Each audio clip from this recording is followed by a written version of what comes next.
Today Riot released Zilean, and before we move on to the meat of the video, I just need to say up front that I am dragging, so if today's video has me a bit foggy or if I misspeak or something like that, please just bear with me. I got my second dose of the COVID vaccine yesterday, and as of right now I've got a fever and I feel like my entire body is a bruise, but I'm really excited to talk about Zilean, so I dragged myself out of bed so that I can record this. So no camera because I'm a hot mess today, but we're going to talk about Zilean. Zilean is a 2-cost Shurima champion with a 1/4 body. Zilean says on play, create 4 time bombs in your deck, then predict. The level up condition for Zilean is that you have seen 2 time bombs destroyed, 2 allied time bombs. So let me just stop right there and say I got what I wanted, but I didn't get it in the context I was hoping for. Because a time bomb is a 2-cost landmark. It says when I'm summoned, draw 1 and advance other allied time bombs 1 round. The countdown effect is a countdown of 1 and you deal 1 to enemies and the enemy nexus. So it's a bit of a one-sided ice shard, but it's on a delay. You have to find them after you've shuffled them into your deck. You can't run the main deck. It is a token card. You do get the benefit of Zilean predicting when you play him, but there are some things to note here. One, Zilean has to see the 2 time bombs go off, so he has to survive that long. Thankfully, he's most likely going to be a backline champion, and the 1/4 body helps with that, but you're gonna have to be running either a lot of card draw or predict or both if you want to be leveling Zilean up, because again, you have to play him and find your time bombs. It's almost weird. Zilean becomes easier to level up if you have already played him. He might be the only champion that is like that, where he has to see something happen to level up, but it's easier to level him if you're playing your second one or your third one.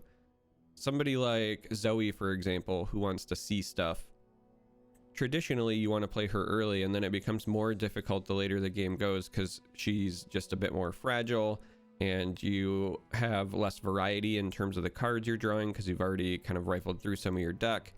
But Zilean will continue to shuffle in those time bombs when you play him. Now it is also worth noting that it's a play effect, not a summon effect, so while you can't abuse things like Spirit's Journey to flicker him, anything that bounces Zilean, so any sort of recall effect, could be quite fun with Zilean. I don't know how competitive, but it makes me grin kind of thinking about it. So the leveled up Zilean is a 2-cost 2/5 that says on round start, create a fleeting copy of each non-fleeting card I saw you play last round.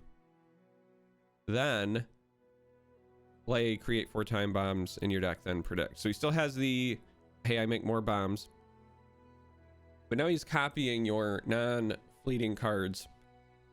This is a very powerful effect, not even just for the time bombs where you're hoping to pop them off and then get fleeting ones the next round, etc., etc. This is just a really powerful effect.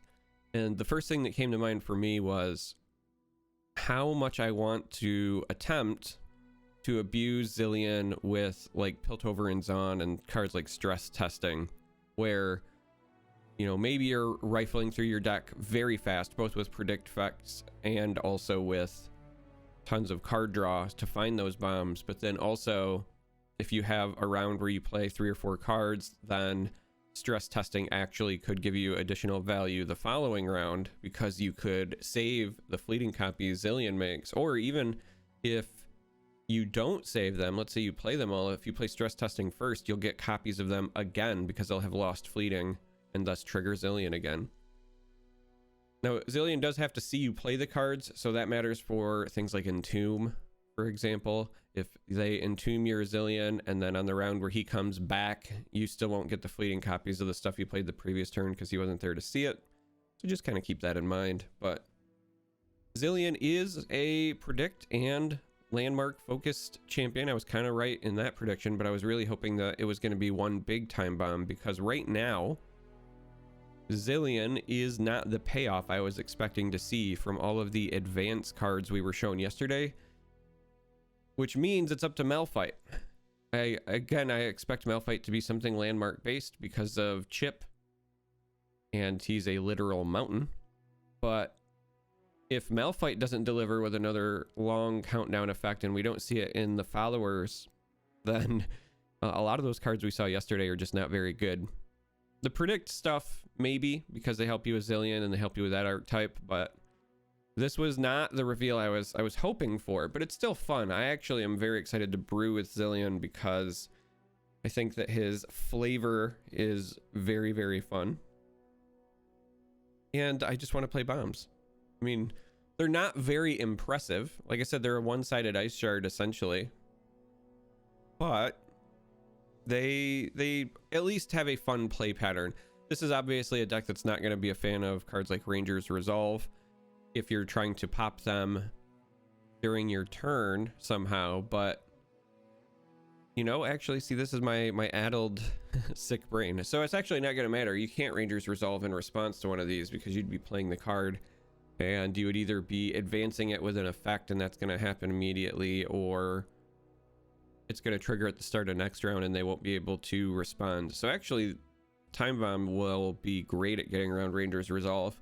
I think the biggest issue is just timing in general. If Shurima wants access to more anti-aggro, specifically like the go wide aggro, think something like discard aggro or spiders, Time Bomb helps, but it's very conditional because you have to play your Zilean on 2, and then either through Predict or a Lucky Top deck, you have to find that Time Bomb, and then you're playing that on 3, and then it's going off on 4. And so when you do that math and you compare it to an Avalanche, that's pretty rough. You can compare it to like a Blighted Ravine, where Ravine is 1 turn later, but you get the extra damage and you get the healing. Shurima kind of wanted some extra anti-aggro tools specifically for go wide decks. We have Spirit Fire, and while that card has overperformed for me historically when I put it in decks, it still costs 7. It's still kind of rough. It does better than I think it's going to pretty much every time, but it still costs 7. So I don't know if this is enough to really flatten aggro decks by itself, but if you pair Zilean with maybe something like Freljord, then it could be. I'm also a bit disappointed that Time Bombs aren't a longer countdown effect with a bigger effect. You know, I'd made the joke in yesterday's video about maybe we get the Shurima version of Go Hard, but these Time Bombs are a bit of a letdown for me personally, because these are still not something that I'm really excited to copy with Talia. I still think that Talia is a very cool champion, and I want to find more reasons to play her and get these big copies of things, but I haven't seen anything yet. Obviously, Zilean, it helps with Talia because it's going to be increasing your landmark count, and the Predict could maybe help you find Talia, etc., but this isn't exactly a landmark I'm excited to copy. So that's what I have for Zilean for right now. I'm sure there's tons more, but like I said, I am hurting, gang. So let's move on and talk about Scrying Sands. Scrying Sands is a 1-cost burst spell in Shurima. It says Predict and then give an enemy -2/-0 this round. So I like this card in specifically something like a Zilean or a Predict deck because of the Predict and because it's so cost effective, but also because it's a very relevant and cost normal, I guess is the way I would word it, combat trick. What I mean by cost normal is it's very comparative to other ones that you would pay 1 for. This is like an Elixir of Iron, for example, where you don't get the +0/+2, so it won't save you from a Mystic Shot, but you do get the -2/-0, so it certainly helps in combat. It's similar to Exhaust. You don't get the challenge, but you get the benefit of it being at burst speed instead of focus speed, and you get the Predict. So when you compare this to similar cards that you would want to run in that slot, it's very playable, helps out your Predict decks, and I could see this maybe working its way into even a couple of other decks that don't run the Predict package, just because Predict is such a powerful effect. As we get more Predict effects, I'm still dying to try and abuse allegiances in decks where you're not mostly mono. So think something like the Mist Wraith Wraithcaller deck, but instead of it being close to, if not all, Shadow Isles, you're like half and half with Shurima, but you're setting up your allegiance triggers with Predict. That's still an archetype that I keep in the back of my mind, but I was waiting for more Predict cards before I gave it a whirl, so I'm excited to see Scrying Sands. Next up we have Soothsayer, and this is a very powerful common. So Sousair is a 2-cost Shurima follower with a 1/4 body, and it says when I'm summoned, grant allied champions and landmarks spell shield. And that is potentially really powerful because it's very cost effective. So even if you're not playing it on curve, spending 2 to get yourself a speed bump of a blocker that has 4 health, so it even helps you potentially against overwhelm opponents, while also protecting your champions or your key landmarks. Very big deal. Obviously on curve, this is really good with somebody like Zoe or Teemo. Zoe loves this. Now the downside is you could say, all right, well, but then you have to play Shurima with Zoe, but Zoe's very often in a very heavy target deck to begin with, and so if you're saying, okay, instead I want to splash for some more spell shield synergy and then maybe 1 or 2 predict effects, that could actually be a really potent Zoe deck, because the predict effects would also be more likely to guarantee your variety as you work on leveling her up. So Sousair is good in that regard. Sousair also stood out to me because of it protecting your landmarks, and so this can also potentially shore up a Starspring deck. Now, again, the downside is that you have to play Shurima, and that's not normally something you do. Traditionally, it's done with Bilgewater. I've been playing it with Freljord as of late with Braum. And Shurima historically doesn't necessarily have a lot of healing, but I'm going to keep my eye out to see if there is more, because there is at least a precedent. So there is cards like Devoted Council, for example, that are healing your Nexus and your champions. And if I'm being entirely honest, there's enough healing in Targon that you don't necessarily need another region to help. It certainly makes it more streamlined, but if you are not healing as much, but you're more protective of your Starspring, that is a pretty big deal. Specifically because right now, most of the landmark removal that is being played, at least in the competitive meta, is expensive. It's stuff like Comet and Supernova that you invoke from Targon. There's not a lot of main deck removal being run. Now that could change. Again, we're seeing more landmarks introduced. We are expecting Malphite to deal with landmarks. It's entirely possible we go back to a meta where, you know, some folks are including like Divergent Paths or something in the main deck, but for the most part, the existing competitive answers for landmarks have been expensive, and so being able to kind of, you know, force your opponent to deal with that twice for the cost of 2 and you get a body out of it, that's very attractive. So we will see, but this is certainly something that is eye-catching because, again, it's such a powerful effect for a 2 cost and a common slot. And the last card that was revealed is Zilean's Champion spell. This is Zilean's Chrono Shift, but again, all champion spells usually have the non-champion version, so Chrono Shift will just be a card. This is a 7-cost Shurima Burst spell, and it says, give an allied champion, the next time I'd die this round, fully heal me and grant me +3/+3 instead. This has me excited. There are so many moments that I can envision this just absolutely being backbreaking. Now, it's still going to be very counterable because Hush is a card that exists and other cards like that, but you also, I guess I should also, other caveats, right? You have to remember this is only champions.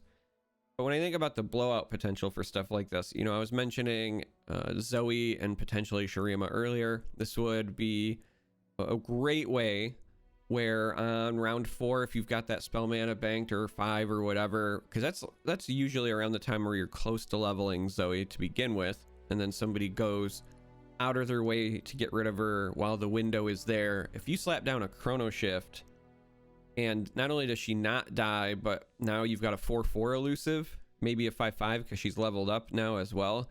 That is brutal. But I even think about just silly things like I want to know how it interacts with Tryndamere, because I don't know if the chrono shift is going to trigger instead of his level up, or will his level up and chrono shift trigger and he's just massive. I don't know. But again, even things like Tahm Kench, for example, could be fun, where you're getting ready to eat something that would kill Tahm Kench, and then you slap down the chrono shift, and so not only do you survive, but you're a huge frog at that point. You unload the toad. I don't know, I feel like chrono shift here has a lot of potential neat interactions and applications. I think about a lot of the champions that want to get into combat. So a Renekton, for example, who loves the +3/+3, but also might be putting himself at risk as he is challenging units so that you can get him leveled up. Or, you know, some of these other ones as well. You think about Quinn when you're trying to get your scouts up and running. Now, again, Quinn's, let's be honest, you're going to be playing that with Misfortune, but when I think about cards like this, I'm trying to think about new interactions and new possibilities, and not necessarily the most competitive lists, right? I do think Chrono Shift could be powerful enough to find a home in a competitive deck. I don't think it will likely be a 3 of unless we see something really disturbing that you want to make sure stays alive. But again, you know, in theory, if I was running a Shurima, Targan, Zoe list, I would for sure run at least one. The 7 cost price tag is a bit hefty, but it is a very powerful effect. And even going back to what I was talking about earlier, where maybe I'm playing Zilean with something like Piltover and Zon so that I can abuse the fleeting aspect and I can abuse searching through my deck for the time bombs. Chrono Shift is a great card to include in a list like that, because if you don't need it, then you can just use that to pitch to your rummage and keep digging. So I do think that this card is powerful, and I think that it'll find a home somewhere, even if it's just like as a one of, because it is a very strong effect. Absolutely strong effect. But this is Zilean. As I said, excited that I got my time bomb, excited that I got landmark and predict support. A little disappointed that I did not get my big long countdown landmark that I was expecting. And I love Chrono Shift, so I made it this far. Thank you. I hope you appreciate me dragging myself out of bed. I feel miserable, but hopefully I'll feel better tomorrow. When my wife got her second dose of the vaccine, she was like this for about 24 hours and then she was fine. And I'm roughly 12 hours into the symptoms, so should be good to go tomorrow. But I love you all, and until next time, may you walk on warm sands.